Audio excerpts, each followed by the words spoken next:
सद्गुरु साईनाथ महाराज की जय। सद्गुरु श्री साईनाथ प्रभुजी की जय। আমার বড় সৌভাগ্য যে আজকে বাবার সামনে, গুরুজির সামনে এবং আপনাদের সামনে বাবার লীলার কিছু গল্প আপনাকে শোনাচ্ছি।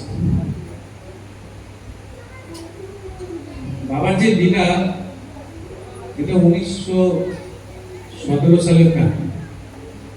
হিমানপদ একদিন বাবার সেবা করছিলেন, সেদিনকে উনি জানতে পারলেন যে সেই 7.5 দিনের শিরডি বাস সার্থক হয়েছে এবং উনি তখন বিচলিত হয়ে উঠলেন করার শুনে। উনি ভাবলেন যে ওনার সামান্য 7 দিনের বাস সার্থক হলো এবং আমার 7 বছরের উপাসনা কি ব্যর্থ হয়ে গেল।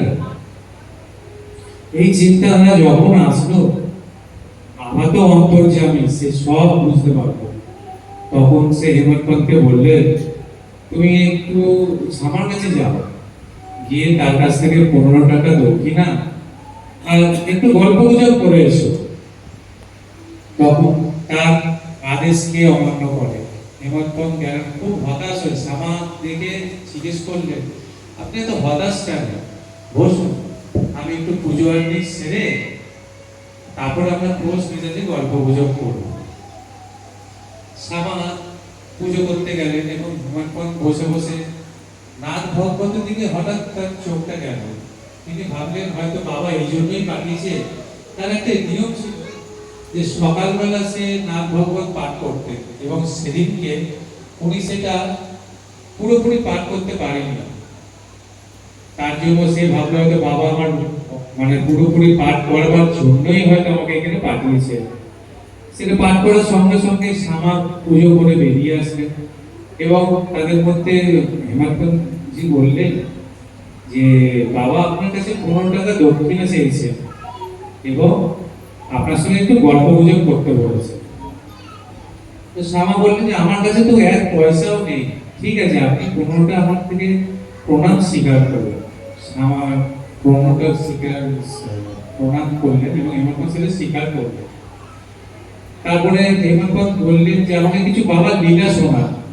শ্যামা তখন আস্তে আস্তে বললেন যে আপনি তো অনেক লীলা দেখেছেন, আপনার সামনে কি বলবো, তবে একটা লীলা আমার মনে পড়ছে, সেটা আমি আপনাকে শোনাচ্ছি। খাসাবা দেশমুখের মা রাধাবাই দেশমুখ সঙ্গমনের যাত্রা থেকে কিছু লোকের সঙ্গে বাবার দর্শনার্থে এসেছিলেন। বাবার দর্শন করে উনি খুব আনন্দিত হন এবং উনি ঠিক করে যে উনি অন্য জায়গায় ত্যাগ করবেন বাবার উপদেশের জন্য, মন্ত্র উপদেশের জন্য, যে বাবার থেকে মন্ত্র প্রাপ্ত করবেন। এইভাবে ওনার 3 দিন কেটে যায়। শ্যামা যখন সেই সংবাদটা শুনতে পায় সে ভয় কেঁপে ওঠে এবং বাবাকে বলে, বাবা আপনি শুধু শুধু কেন তার মৃত্যুর দোষারোপ দিচ্ছেন? লোকেরা যদি জানতে পারে যে আপনার জন্য তার মৃত্যু হয়েছে, তাহলে লোক শুধুমাত্র আপনাকে দোষারোপ করবে, আপনি এরকম করবেন না।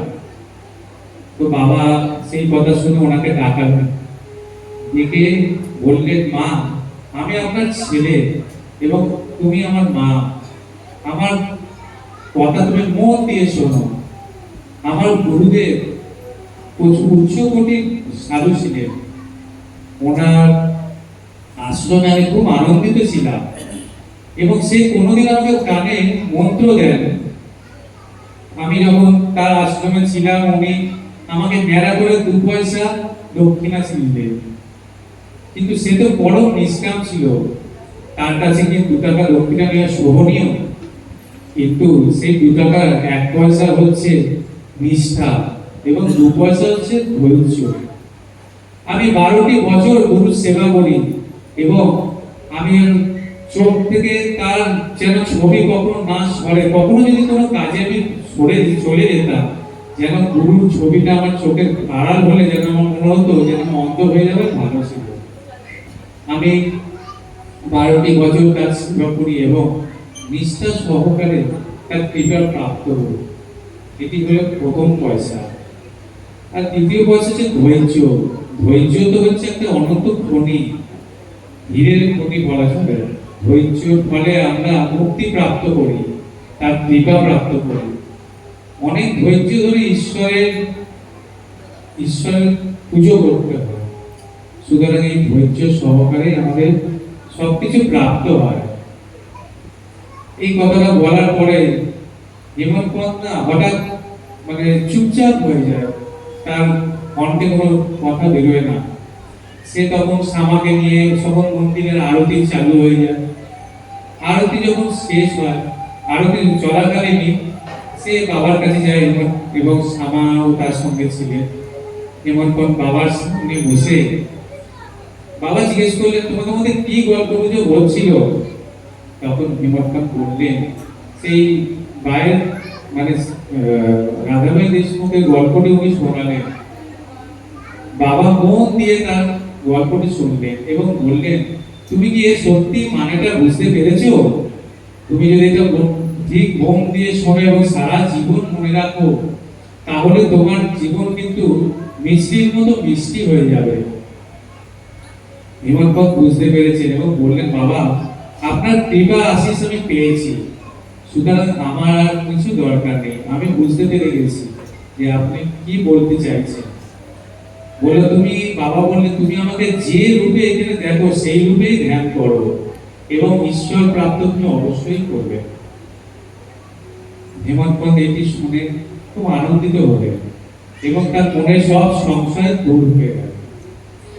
এই বলে আমার বাবার লীলাটি আমি সমাপ্ত করলাম।